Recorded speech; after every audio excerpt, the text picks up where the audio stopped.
Okay, so once you've edited your individual letters, you're going to want to open up a new image file in Pixlr. So the way you do that is you go File, New Image. I just chose Full HD option from the list, but they have a number of pre-programmed sizes based on different web applications. I'm titling it Stay Home because that's the words that I chose to create. And then I come up with a blank canvas like this with the checkerboard pattern. So on my layers panel over here on the right, I'm going to click on the plus icon and choose image. Then I'm going to go into my library and select my edited photos. So the first letter is my S, and I found this S on a mailbox in my neighborhood and just edited it to be a little black and white. So I'm going to start by just placing it in that top left corner. Now I'm going to go back to that layers panel and choose the plus, add image, and I'm going to look for my T.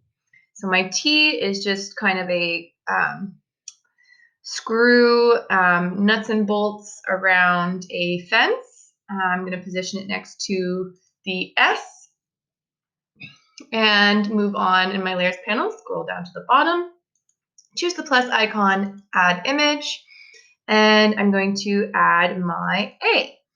My A was a yoga wheel next to a air vent, and then I used the threshold adjustment in Pixlr. And my Y, as you saw in my video, was found on the pattern on the front of my fireplace, actually. So there we go. We've got my first word, and my second word is going to go on the bottom half. So plus image. I took a picture of my dining chair for that one, and my O plus add image. So I had two options for the O. I had the Google Home, and I had the there we go. I had the foam roller as well. I actually kind of think that the Google Home looks more like an E, so I might actually move that over. My M was the vent, and place that there. Let's actually move this to become the E. I kind of think my thumb makes like an E shape for it. I'm not going to worry about the extra negative space for now because I'm going to make a shape and bring it to the back after. And we'll bring in my foam roller for the O and place that there. Now, if I have some that are different sizes than others, you have a couple options here. I'm going to simply make a white background. So I'm going to go plus, add empty. And on this empty layer, I'm going to drag it all the way to the bottom. I suppose I could have just used this one here. And then I'm going to go over to my menu option bar, which is slightly hidden by this little video of me. Okay. And I'm going to make a square of white. So I'm going to choose my paint bucket. Photoshop normally has a, that didn't work. Let's try that again. Whoop. Double click. If I fill that, it fills with black right now.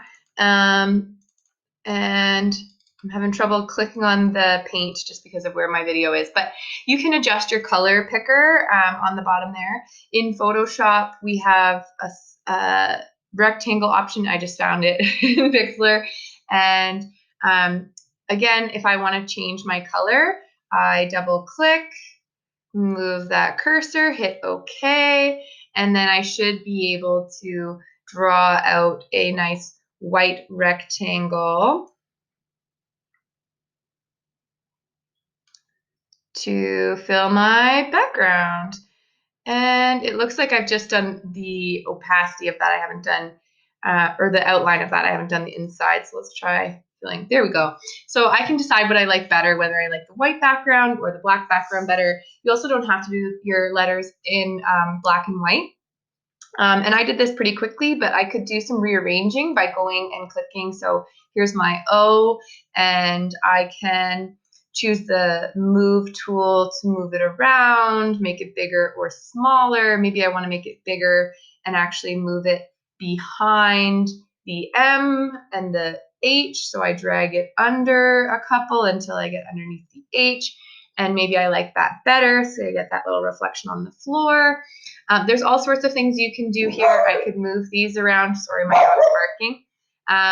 And move these around to center. Yeah, so I hope that helps you guys in assembling your alphabet photography. I'm going to go and let my dog out. Bye.